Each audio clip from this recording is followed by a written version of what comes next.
the leader in talk radio on the Internet, right here on K98Talk.com.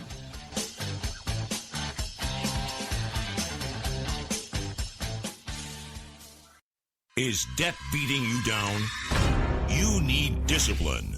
You need the Debt Ninja.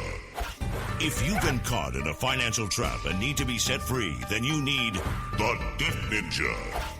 Want to stop those harassing collection calls? Start saving thousands in interest and fees and get out of debt fast?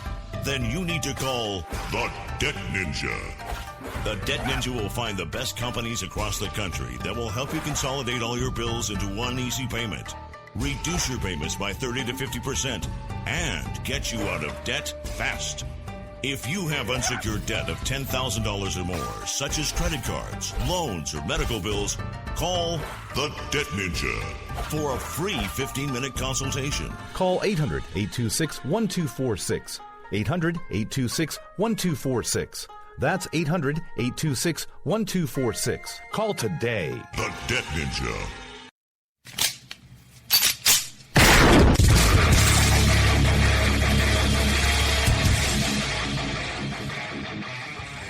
This is Slickery Trigger for Rebel Road Tactical. With proper care and feeding, your pistol will be ready when you need it. There to save your life. Shouldn't your gear be that good? Whether you need a holster for comfortable everyday carry or a tough-as-nails holster for your next training course, Rebel Road Tactical has what you need. Check us out on the web at rebelroadtactical.com.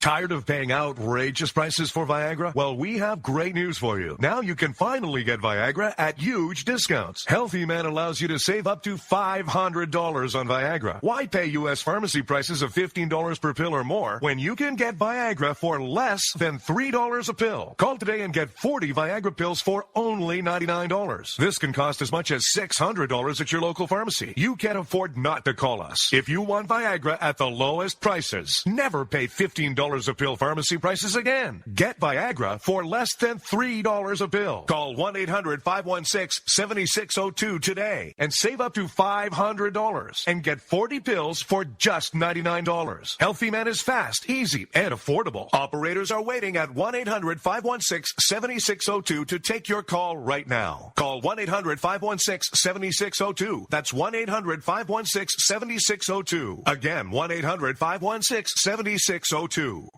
In these uncertain economic times, you've got to do whatever you can to save money. One of our biggest expenses can be our cars, especially when unexpected repair bills hit. Not anymore. If you own a vehicle with less than 130,000 miles, is less than 12 years old, has a warranty about to expire, or even no warranty at all, you could stop paying for car repairs. Roadside assistance, towing, and rental coverage are all included. Don't wait for the next repair. Make one free call right now to see if you qualify. If your vehicle is less than 12 years old, has less than 130,000 miles, even if it's out of warranty, paying for car repairs can become a thing of the past. Call us right now and get your car protected before your next repair bill hits. Get protection and no more repair bills. Call 800-696-1030. Again, 800-696-1030. That's 800-696-1030. 800-696-1030. We will keep this promise to the American people. If you like your doctor, you will be able to keep your doctor, period. If you like your health care plan, you will be able to keep your health care plan, period. This is the most transparent administration in history. Not even a smidgen of corruption. Fact is, we had 4 dead Americans. What difference at this point does it make? If you got a business, you didn't build that. Oh, welcome to the face. Welcome to the face of the new democracy. Don't expect us to admit a mistake. We're paying off election. Keep on doing what you do, Rick. You're my favorite host. It's time to hear the truth about America's biggest challenges. You're listening to America Off the Rails with your host, Rick Robinson. All right, folks, well, happy Wednesday evening. This is Rick Robinson, the host of America Off the Rails, and we are live right now just a few minutes past the hour right here in Purcell, Oklahoma. All right, so we do have a guest with us this evening. Before we get into that and bring him over, I do want to give a shout-out to the affiliates. Want to give a great big welcome to iHeart. We haven't mentioned you guys in a while. AMFM247.com, SHR Media, WNJC 1360 AM out of Philadelphia, Red Nation Rising Radio, the Justice Channel, and, of course, as always, the newest one, not quite live yet, but we're getting there, KLRN Radio. All right, so without further ado, I could read his bio, but I really want you guys to hear it from him. I have Mr. Robert T. Murphy, who's running for Senate as a Libertarian here in Oklahoma, and we're going to bring him over right now, give you guys a chance to get to know a little bit about him, a little bit about why he's gotten involved in politics, and why it is, at this point, at least even me, for once in quite a while, actually feel like the Libertarians may be the most sane choice on the ballot this year. So, Mr. Murphy, how are you, sir? Oh, I'm doing well, doing very well. Thank you. You are more than welcome. Now, before we get started, I just want to say thanks again for coming on to the show. Now, as we talked before the show, anytime I have a guest, because I don't have them that often, I do try to make every moment I can about the guest, because you are the feature of the show when you're here. So why don't you take a few moments, let folks know a little bit about you, and then we can delve into the political side of stuff. Well,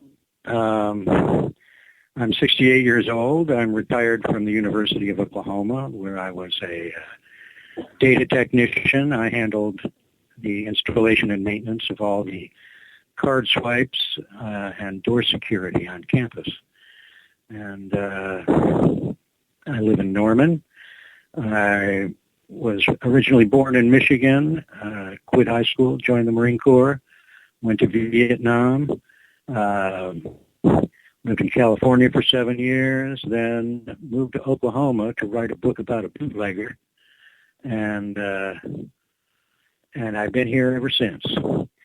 I got involved with the Libertarian Party primarily because I'd read Atlas Shrugged by Ayn Rand, and she had the most accurate portrayal of capitalism and the dangers of collectivism that I had ever known. And the Libertarian Party seemed to promise more of that. Ayn Rand, of course, didn't like the Libertarian Party very much. She called us screeching hippies. You are screeching hippies. And but what the Libertarian Party did was take her non-aggression principle and put it into a platform, and made the idea that what the libertarians want to do is to reduce as much as humanly possible the initiation of force in human relationships. The premise of the Libertarian Party is that force may only be used in retaliation against initiated force. And so much of our laws today are actually initiations of force. We hold that the government shouldn't control people. They should just control the interactions between people, making sure that they're voluntary and cooperative and just. I think that's pretty good for a start. What do you think? Great place to start, actually, and it does outline things pretty well. I have to admit, in all fairness, I am fairly new to the libertarian movement. I have kind of flirted with it for a while. Some friends and I have started calling ourselves either libservative or conservatarian, and with as completely nuts as the GOP has gone this cycle, and the fact that for the first time that I could remember, the Libertarian Party was actually on the ballot here in Oklahoma, I did go full in, and I'm doing my best to try to make sure that Oklahomans continue to have valid alternate choices, because in my opinion, the election cycle, especially here in Oklahoma and other places where it's locked into the two-party system, and even nationally, it's become Einstein's definition of insanity. We keep doing the same things and voting for the same parties over and over and over again and expecting different results when each outcome is basically the same. They tell the vast majority of folks what they want to hear to get elected, and then they do the exact opposite once they're there. And with as crazy as this election cycle has gone, it just seems like all reason has gone completely out of the window when it comes to U.S. politics right now. So a lot of us have gotten more involved, more outspoken, and have started trying to find a way to put a brakes on the crazy. So far, it seems to me the Libertarian Party may be the only way to do that right now. What do you think? No, I think that is true. A man named Carroll Quigley, he was a professor at Yale, one of Bill Clinton's mentors, wrote a book called Tragedy and Hope. And in a part of that, he outlined the idea that the two-party system is a good way to control the populace because you can engineer the choices. Like the Republicans are always for social controls, and the Democrats are always for economic controls. And by phrasing every political election in those two brief terms, it's easy to manipulate the population, and it really doesn't matter which party gets in. The deep state, the people, politicians come and go, but the bureaucracy stays there forever. And there are individuals within that bureaucracy that enjoy manipulating and using state power for their own benefit. That's why we have corporations that literally control the Department of Agriculture and the Department of Education and other various departments. The Libertarian Party, as I see it, is the best thing since sliced bread. We want to eliminate all of the economic controls, not all of the economic controls, but we want to have rational ones so that people can't use fraud or force in their transactions. And we also want to have social freedoms so that people can smoke and drink and intake into their bodies what they want. They have to take full responsibility for it, but they should be free to do that. And laws against all kinds of victimless crimes are on the books right now. We have the largest prison population in the world, and it's all because back in the 30s, there was a big hubbub about lower-class people being able to use drugs. Most of the middle-class people don't use drugs except for alcohol, and so it was easy for the state to persuade people to pass laws or to allow laws to be passed that would suppress. I just heard a beep. That's somebody calling in on my phone. That's no big deal. We'll just ignore that. Okay. Anyway, libertarians want social freedoms and economic freedoms. We want the rule of law, but we're trying to figure out a way to have the rule of law without an overwhelming state apparatus. And it's not easy to do, but if you look at the Libertarian Party platform, I think it outlines pretty well what's going on in the world and the changes that we need to make. If you've got any particular questions about any particular area, I tend to ramble when I when I just talk off the cuff. Hey, I'm a talk show host. Rambling's what we do. Okay, so I guess, like I said, a lot of myself in particular, and even some of my listeners, we're fairly new to the Libertarian Party, so let's just assume that we may have some folks that might not have done too much perusing of the Libertarian Party platform. Is there any way you could give the folks that are new to the idea a bit of a nutshell? Well, the real nutshell is economic freedom, social freedom, and non-interventionist foreign policy. People should be allowed to buy and sell without asking permission from the state. Right now, as far as economic policy goes, our country is basically fascist. The federal government, with the federal regulations that they put out, control all manner of transactions. There was a kid in Missouri that was threatened to be fined a $50,000 fine because he sold more than 15 rabbits in a year. And that's a Department of Education or a Department of Agriculture regulation that you can't do that without gaining permission or a license.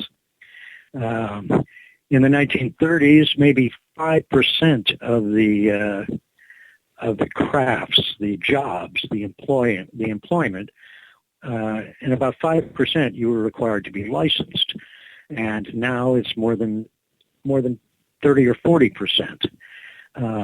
There's more and more government intrusion into our economic life, and of course, into our social life.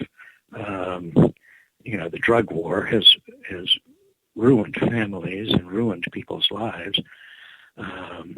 The idea that gambling, that people shouldn't be able to gamble, that prostitution should be illegal. These are all things that are attempts to enforce morality by law, which is always a mistake. Morality should be enforced by customs. The freedom to associate means you have the freedom to disassociate. So if you don't like somebody's customs or their appearance, you should be able to not have to do business with them. So let me see. What I'm getting at here is that it's always that everything that's illegal should also be immoral, but not everything that is immoral has to be illegal. Morality is kind of a subjective idea. You have a lot of different moralities and a lot of different people defining what is moral. And the state should not enforce those until the use of force becomes involved. The thing is that the state is law, and law is force, nothing but force, raw police power. And police power should only be used in retaliation against initiated force. This means you can't defraud somebody, you can't rob them or beat them or rape them. The law should protect you against that or retaliate for you against that. But the law should not define the things that you are allowed to do with your neighbors on a voluntary basis. The third idea is a non-interventionist foreign policy. And in this, I always like to talk about a man named Smedley Butler. He was a Marine Corps general from about 1902 until the 1930s. He wrote a little, when he retired from the Marine Corps, he wrote a little essay called "War is a Racket." And he talked about the idea that almost all of the foreign wars that we are involved in are simply a means to protect the assets of U.S. corporations overseas. He ran the elections in Guatemala so that the United Fruit Company could keep their monopoly on bananas and stuff like that. He guarded the Standard Oil docks in China during the Boxer Rebellion, and made sure that Standard Oil was able to continue in business all through that rebellion. Most of what we're doing overseas in the Mideast is for the protection or the aggrandizement of U.S. corporations, and now multinational corporations. All of the stuff, all of our war against Assad in Syria is because corporations, oil companies want to build a pipeline from Qatar to the Mediterranean to compete with the Russian oil. And we're spending trillions of dollars over there fighting these wars against these Muslim populations because U.S. corporations want us to do that. And I don't think that American soldiers should be sent to fight and die to defend the assets of a corporation. The only reason we have a military is to protect the United States of America. And the Constitution of the United States of America does not cover the entire world. It covers the United States. One thing that Smedley Butler proposed was that no warship or warplane should go more than 200 miles beyond the coast for any reason. And I tend to agree with that.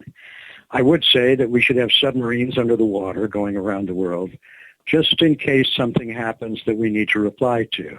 We should have spies everywhere to find out what's going on, whether somebody's trying to threaten us militarily or not. However, military interventions such as overthrowing the elected leader in Iran, the democratically elected leader in Iran to install the Shah, or overthrowing the leaders in Guatemala or Chile, all of which we have done, or the Ukraine. Most recently, the United States spent $5 million lobbying against the elected leader of the Ukraine and supported the rebels that made him leave the Ukraine and get in a new leadership. This new leadership happens to be fascists. They admire Hitler. And the warmongers in the Pentagon and in the State Department all say that we should go against Russia. When Russia is practically beaten down, it's no longer the Soviet Union. It's small. It's going through its own economic problems. And it has no real intention of trying to take over the Ukraine, not the entire Ukraine anyway. And yet we keep hearing about this in the news, that the Russians are the bad guys. They want to reawaken the Cold War. It's amazing to me how quickly the military-industrial complex found new enemies for us when the Soviet Union was overthrown and disappeared. All of a sudden now it's a war on terror. And there's no such thing, of course, as a war on terror. You can't fight a war against a tactic. This reminds me so much of when I was in Vietnam. We've got soldiers over there in Afghanistan and in Iraq, and it's just like Vietnam. It's where you don't know who's the bad guys and who's the good guys, and so you bomb everybody, and you make enemies. The United States, for the last 50 years or more, has been involved in the process of manufacturing endless enemies. And this is just a result of the idea that corporations have so much influence in Congress. I don't know if you've heard about there was a study done by some Princeton professors last year that examined 1,779 policy issues over the last 30 years. And in all but a dozen cases, the American people were opposed to these policies, and yet the corporatocracy was for these policies. And Congress, of course, in all but a dozen of these cases, went along with the corporatocracy. And so really, essentially, we are living not in a republic, not in a democracy, but in an oligarchy, where the people with money and influence are controlling our foreign policy, our domestic policy, and bringing us more and more into, I won't say tyranny, but at least not yet. We don't see, soldiers on the streets or anything like that. But if you're in business, or you're interested in smoking pot, or you're trying to work for a living, doing something that the state doesn't like, or doesn't like the way you're doing it, then you're in big trouble. And what the Libertarian Party is about is reducing and eliminating, in many cases, those tactics that the state can use to repress individual rights. You've got a right. Individual rights is what the Libertarian Party is all about. We call ourselves libertarians because our emphasis is on individual liberty. And people should be able to make their own decisions about what they eat, what they drink, what they do with their lives, and should not be beholden or controlled or governed by ridiculous laws that are produced by experts who want to experiment with the social structure. I think I've rambled enough for a while. Have you got another question? Actually, we're probably about to take a quick break. I'm assuming you want to stick around after the bottom of the hour because we're getting pretty close. What I'd like to do when we come back from the break, though, if you're going to hang around, is maybe take things a little more local, maybe give folks, because we do have a lot of Oklahoma listeners, maybe give folks more of an idea of what it is that you plan on doing should you win the election, and kind of give them an idea of what it is that you are hoping to accomplish, both yourself and maybe more of the now that the Libertarian Party is being recognized in Oklahoma, maybe more of an overview of what it is that you guys are hoping to accomplish. Because like I said, there are a lot of folks right now that are hungry for another option that just isn't quite as completely insane as the other two choices that we have right now. Because at least, especially in this election cycle, it's never been more apparent to me that the Republican and the Democratic parties are basically flip sides of the same coin. It doesn't really matter whether you're looking at the head side or tail side of a quarter. It's still a quarter. And this election cycle, and the last few actually, have shown me that over time it really has just turned into basically two halves of the same coin, trying to get the same thing from everybody and just telling folks they're going to get there different ways, and then ultimately they still wind up doing the same thing.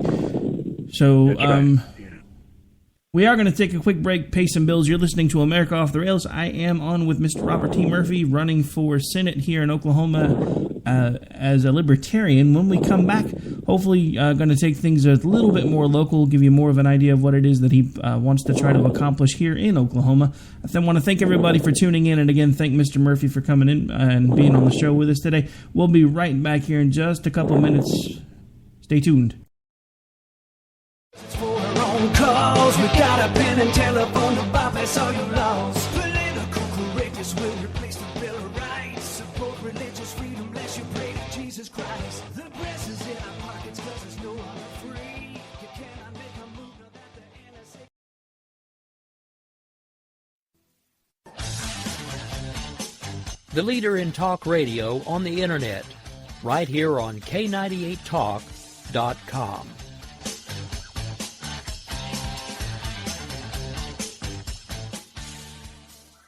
Is debt beating you down? You need discipline. You need the Debt Ninja. If you've been caught in a financial trap and need to be set free, then you need the Debt Ninja. Want to stop those harassing collection calls, start saving thousands in interest and fees, and get out of debt fast? Then you need to call the Debt Ninja. The Debt Ninja will find the best companies across the country that will help you consolidate all your bills into one easy payment, reduce your payments by 30 to 50%, and get you out of debt fast. If you have unsecured debt of $10,000 or more, such as credit cards, loans, or medical bills, call the Debt Ninja for a free 15-minute consultation. Call 800-826-1246. 800-826-1246. That's 800-826-1246. Call today. The Debt Ninja.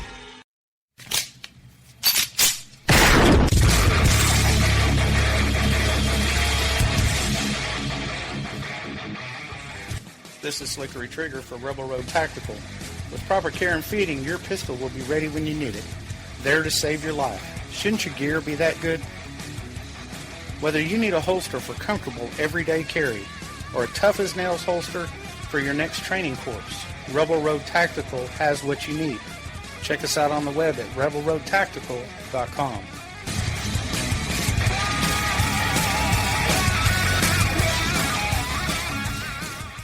Tired of paying outrageous prices for Viagra? Well, we have great news for you. Now you can finally get Viagra at huge discounts. Healthy Man allows you to save up to $500 on Viagra. Why pay U.S. pharmacy prices of $15 per pill or more when you can get Viagra for less than $3 a pill? Call today and get 40 Viagra pills for only $99. This can cost as much as $600 at your local pharmacy. You can't afford not to call us. If you want Viagra at the lowest prices, never pay $15 $3 a pill pharmacy prices again. Get Viagra for less than $3 a pill. Call 1-800-516-7602 today and save up to $500 and get 40 pills for just $99. Healthy Man is fast, easy, and affordable. Operators are waiting at 1-800-516-7602 to take your call right now. Call 1-800-516-7602. That's 1-800-516-7602. Again, 1-800-516-7602.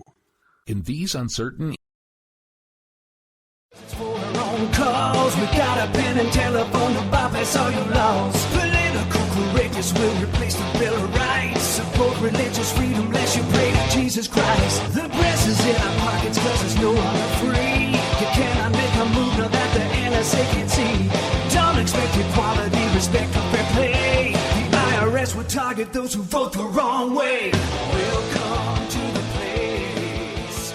Welcome to the place.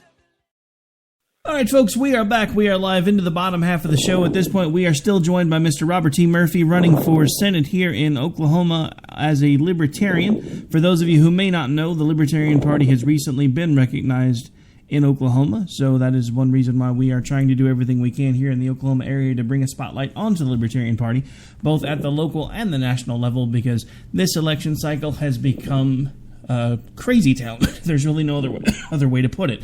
So, pardon me. Mr. Murphy, we did talk about before the break maybe taking things down a notch more to the local level, maybe give some folks some insight into your campaign, what it is that you're hoping to accomplish, how they can assist you, any way that they can keep up with you, stay in contact with you, any upcoming events, things like that. Let's kind of bring things into that spectrum because, again, one of the reasons I try to do this as much as I do lately is to try to give as much attention to the Libertarian Party as possible. So you've given a really good overview of the party as a whole, given folks a lot to think about as far as what the party stands for. So let's kind of narrow it down a little bit, focus in the microscope some, and talk more about you and your campaign specifically for the last half of the show, if that's okay with you. Well, now I'm running. I'm running for the U.S. Senate. Yes, sir. I know. Against Mr. Langford and Mark Westwood, was it? Or I can't remember his last name. I believe you're right. I think it's Westwood, but I'm not 100% sure. Yeah, me neither. The Democrats in Oklahoma nowadays, they used to be the big power, but now the Republicans have replaced them. My campaign, as far as that goes, I'm using mostly Facebook and social media right at the moment. I'm going to get yard signs. But money, of course, is the mother's milk of politics.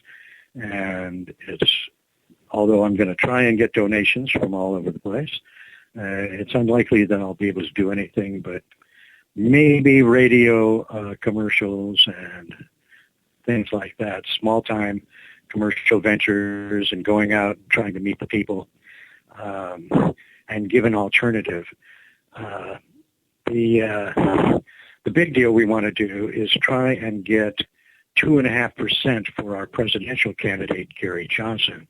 If we can get 2.5% in the presidential race, then we can stay on the ballot for another 4 years. And that is a big thing. Whenever you have to gather tens of thousands of signatures before you can even have a say in what's going on, it drains the campaign funds so that you then don't have any money to campaign. Advertising, of course, is the big deal. People need to get the word that there is an alternative. And I very much appreciate, Nick, the fact that you've allowed me on your show so that I can at least do a little bit of that. I'm not real hopeful on winning, and what that does is make it so that I can tell the truth as I see it. I don't have to pander to people, and I don't have to mince my words, and that's a great benefit. I've noticed even libertarian candidates sometimes have this idea that they're going to win this election, and they start modifying or toning down their rhetoric. I don't want to do that. I want to make sure that people know that if they want a real change, then they need to elect a libertarian. My theme on my campaign is send them a message. If I were to be elected to the U.S. Senate, the people who run this country would be appalled, and they would probably shut down Tinker or move to and shut down every Army and Air Force base in the state just to punish Oklahoma for electing someone so radically against the corporate state. So I want to warn people about that. The corporate state runs the country, and those people don't put up with any nonsense. But of course, they give all their money to the candidates who they know will vote for the policies that they endorse, for the laws that they write. This is an interesting thing. I don't know. There's something called credit default swaps. It's a financial instrument. And there are something like $600 trillion worth of credit default swaps going around the world in the financial system right now. And what they are is bets against something. You can get a credit default swap that says if this bond, a certain bond, drops below a certain rate, then that guy's got to pay you money. They view it as some kind of insurance policy, but what it really is gambling. But there was recently a law passed in the United States Congress that made it so that if the credit default swaps go bankrupt or if they default on their obligations, the U.S. taxpayer is obligated to pick up the tab. And there are all kinds of things. It's like the U.S. taxpayer is obligated to pick up all of these, the quantitative easing, all the assets that the Federal Reserve has purchased through quantitative easing in order to bail out the banks. And the American taxpayers are on the hook for that. Of course, most of the money is borrowed, which is why we have a $19 trillion deficit. We have deficits that are bigger than all of the money that has been made and spent in all of human history. And I know that everyone that I read, all the blogs that I read and all the news that I read indicate that this can't go on forever, and we're going to have another depression, a major depression, like the 1930s depression, if not worse, when all of this stuff goes belly up. I don't know, the people of Oklahoma are good people, and they want what they want. They want the best for their children. They want to live a normal life, and yet they're constantly faced with these choices. And a lot of the propaganda, of course, is based on emotional issues like abortion, like gambling, like prostitution, like bank bailouts, and history has shown that masses of the population are easily manipulated. All you have to do is put up a foreign enemy, and if you tell the lie about the foreign enemy big enough, people will believe it, and they'll vote for the politicians who will go after the foreign enemy. That's what happens when economies sour and the populace gets restive, like what's happening in China right now. It's always wise for the leaders of that place to blame it on somebody else. And that's why we have wars. It's what Hitler did in order to get World War II started. He convinced the German people. The German people were peaceful, rational people. They weren't crazy or anything, but they they could not prevent the Nazi Party or the National Socialist Party from taking over the government, and things escalated from there. You have to remember that the Nazis weren't, they were fascists, but they were socialistically oriented. Socialism is one of those dream ways of organizing society, where everybody is lovey-dovey and everybody works equally hard and everybody gets paid equally, and you have the main thrust of socialism is equality. And the thing is that people aren't equal. They have equal rights, but they aren't equal. Many people have talents that other people don't have. They're talented in different ways. You know, a socialist would say, well, Elvis Presley, just because he's got talent, shouldn't be able to sell 10 million records. He should have to divvy up that money among the poor or something like that. And anytime you go for equality, it inevitably turns to tyranny of some sort. And so that's why the libertarians, the essential thrust of the libertarians is on individual liberty. That you are responsible for yourself, you own yourself, you can do what you want as long as you do not harm or threaten someone else. And society can go along very harmoniously on that basis. There will be rich people, there will be poor people, there will be crippled people, and there will be those who will help crippled people. People are very generous when they're prosperous. And America was most prosperous during the period from the Civil War up until the First World War. There was very few wars around the world, and commerce was allowed to do things, although there were a lot of mistakes by corporations even then. The thing that I get into when I start rambling like this is that human history for 5,000 years has been a struggle for those with ability and clear thought to try and do the things they want to do without interference by others. And there are also those for the last 5,000 years who have wanted to take away the stuff that you produce. There are looters and moochers and producers. And the thing about the United States has been, to the most part, it has been the best in the world at allowing the producers to produce. The key is that you have to let the producers produce, but you don't want them to use the state or the law to facilitate their production.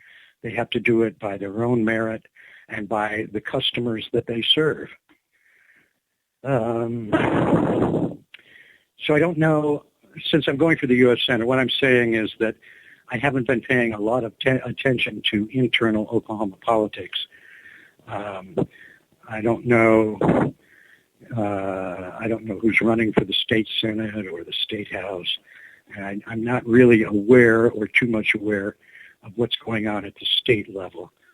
So I can't really comment on local things like that. I've been studying mostly federal stuff.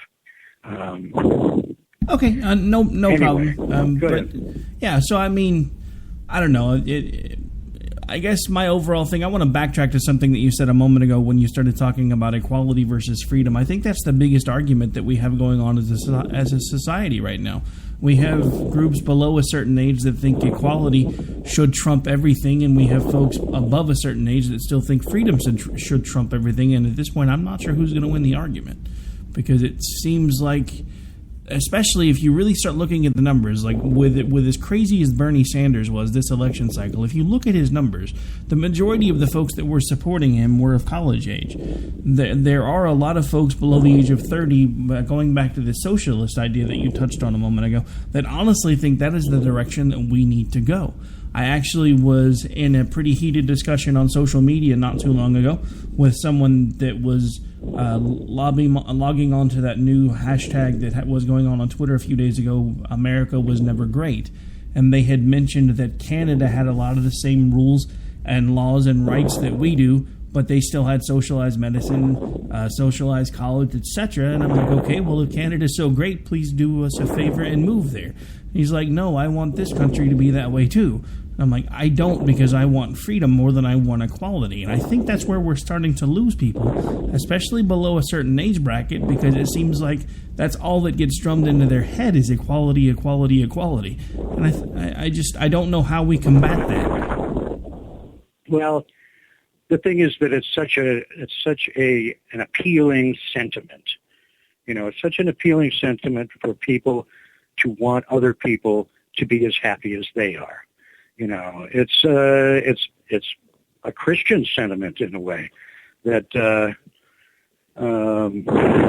that people should take care of each other, that people should be nice to each other, and that people should feed the hungry, and the meek shall inherit the earth, and that kind of thing. The thing is that the collectivists, the socialists, the communists, the fascists, they all want to use the police power of the state to enforce their idea of what equality should be. And that's what leads to tyranny. That's what leads to dictatorship. It's the idea that we have to use force. We have to force people to be good. And that's what the Libertarian Party is 100% opposed to. You can ignore the poor if you want. You can be an asshole. You can be, in fact, you can be a communist. You can be a socialist. You can be a fascist. You just cannot use the force of law to enforce your particular ideas on everyone else.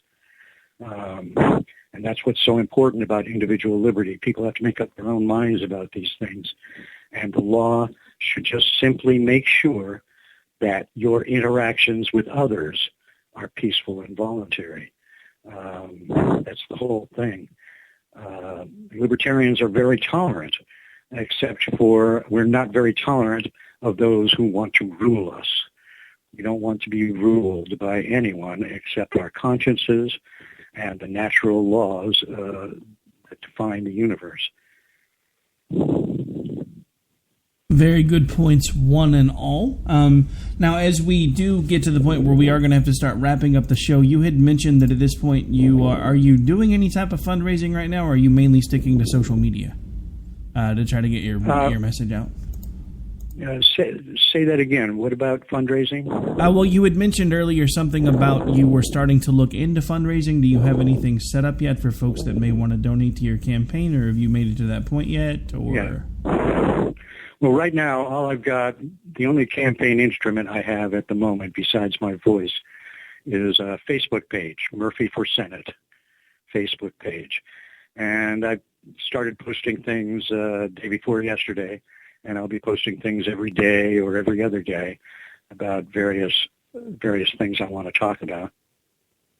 I'm also going to, a friend of mine, I just talked to him a while ago, wants to have a barbecue for me in August and raise some money. And I'm hoping that by the time November rolls around, or October, that I'll have a little stash of money that I can use for late night radio and stuff like that. Depends on how much money I can get, but we'll see. And I'll get yard signs, and maybe somebody will finance a billboard. I don't know. But the campaign is just really starting. Until the Democratic and Republican candidates really get defined, and the Republican and Democratic conventions have happened, which should be a really interesting show from what it looks like. I hear that the Koch brothers are trying to have Scott Walker waiting in the wings. They're trying to finance a rules change that will allow the delegates to vote their conscience. They're so afraid. There's so many people that are so afraid of Trump because he's a wild card and unpredictable. Even though a lot of what he says is not terrible. Getting out of NAFTA and TPP, most of these trade agreements that the United States has gotten themselves into are really corporate monopolistic trade agreements meant to eliminate competition or restrict competition in many ways. The only real trade agreement we need with other nations is that the American people are free to go across the sea and buy anything that they want and bring it back here and sell it to anybody they want. The only restrictions are, of course, dangerous materials of various sorts. But it is the freedom of the American people that counts here. And corporations and politicians should not be controlling who trades with who. So I know I got off on a tangent there. No, it's all right. It's kind of that part of the show where I just kind of let the guests take things where they want to take them. Now, you had mentioned that you were talking about TPA, TPP, NAFTA, those type of things. I have to admit, there have been a lot of folks on the more conservative-leaning side of things that have started becoming against those particular things, only because some of the scary things that have come to light about TPA, TPP, etc., and the fact that, and actually we here at K98 Talk became involved with a group that was trying to spotlight the fact that I don't remember if it was the TPP itself or the TPA, was actually kind of a backdoor agreement into an international trade agreement, and once you were part of it, there was a majority vote as to if anyone else was allowed to join it, and that might, in some instances, force countries to do business with folks that they were ideologically or for some reason opposed to doing business with those folks, and that was one of the things that we started trying to highlight. And I have to admit, as crazy as I think Trump is in a lot of things, I think he's the only one that's really kind of brought a lot of that to the forefront about what a bad idea a lot of these things are. I mean, there are plenty of things that he said that I do not agree with. And even as someone who has already made the decision, I cannot and will not support him in the general election, and because of that have actually changed political affiliations and am doing what I can to make sure the Libertarian Party stays on the ballot anywhere that I can help them do that. I still have to give him credit where credit's due. I've done that now a couple of times. Last night he made a comment about the fact that he thought it was egregious that Barack Obama was flying Hillary Clinton around in Air Force One to campaign, and he brought that out yesterday. And I had to say, that's a pretty good point, because we, the American people, are now paying for her campaign transportation because he's using Air Force One. I would have an issue. I would have an issue with either a Republican, Democratic, or Libertarian candidate helping someone else campaign and using government property to do so. I have an issue with that, regardless of party affiliation. And I have big reservations about TPA, TPP, and at this point even NAFTA, because I don't think the NAFTA stuff has been around for a while, and I don't think it's done most of what the American people were told it was going to do. All it's really done is make it easier for jobs to go elsewhere. And I have to say, that's one of the things that has driven me crazy about Donald Trump, because he's the first one to tell everybody that he's going to bring jobs back to America, yet he has more money in his pockets than most anybody else would know what to do with, but he still has clothes manufactured everywhere but America and sells them for extra cheap because he can get them made extra cheaply, instead of doing what he can to bring jobs home first, which doesn't make any sense to me, because if you're going to tell the American people that you are going to create jobs in America and bring manufacturing back to America, you should be doing that with your pocketbook when you have deep pockets before you tell anybody else that that's what everybody else needs to do. And that's been one of my biggest sticking points with him, is I feel like he's telling people what they want to hear, just like everybody else has been for a long time. Well, you have to dig really deep before you find a political candidate that isn't a hypocrite in at least some ways. I mean, that's the mother's milk of politics. The key is, see, we don't live in a democracy like Greece where everybody votes. What we do, we elect rulers every 2 years. We are a revolutionary society in the sense that if the American people really wanted to, they could replace every congressman and 1/3 of the Senate every 2 years.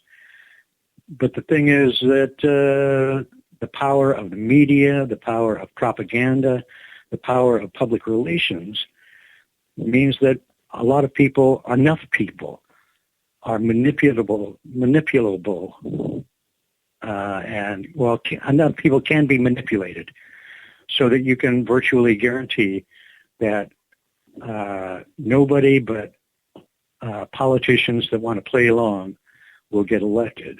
All it takes is 51% of the vote, 50.001% of the vote, and you run the country. Another interesting fact I learned a while ago, in any presidential election, there are maybe 1 million people that are actively involved in the campaigns, that are supporting the candidates, giving them money, walking door to door and things like that, precinct captains, low-level politicians campaigning and this and that. And when the election is over, those 1 million people will be able to spend all the tax money and all have control over the other 300 million that are in the country. You know, countries are ruled by active, organized minorities in all cases.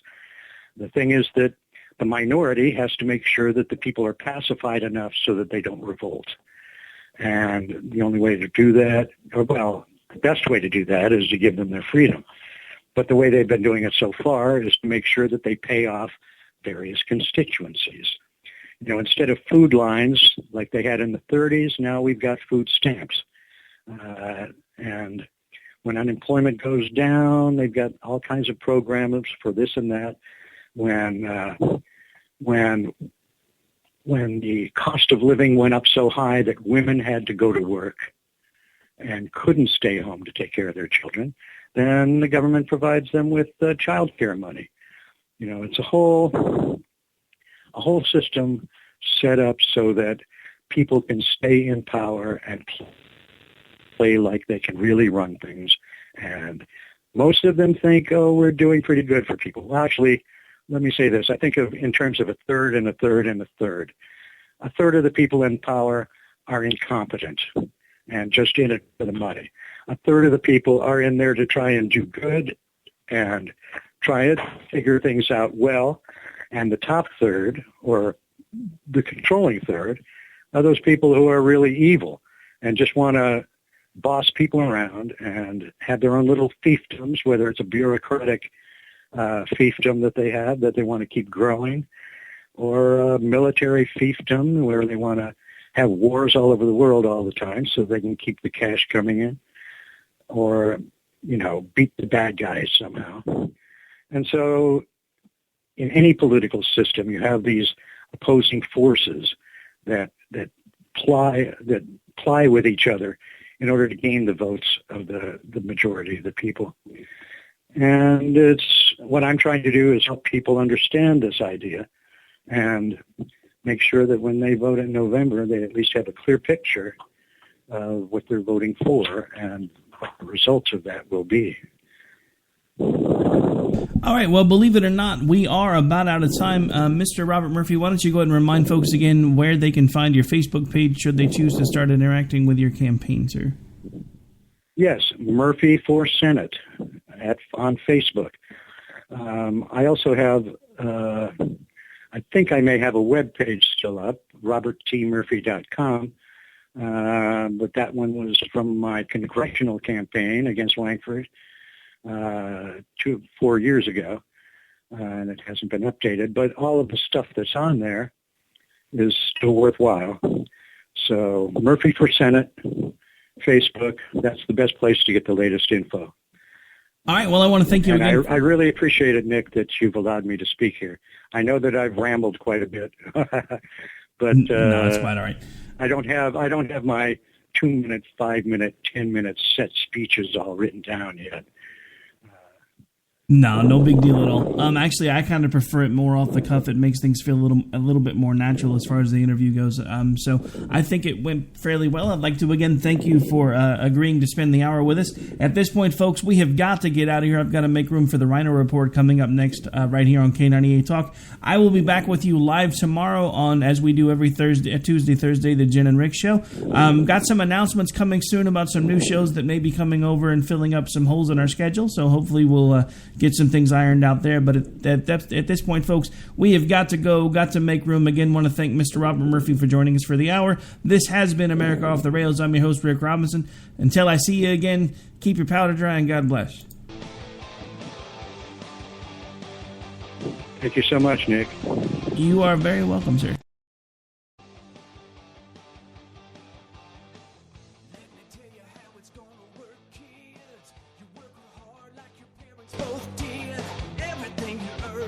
Breaking your backs, we're gonna redistribute when we make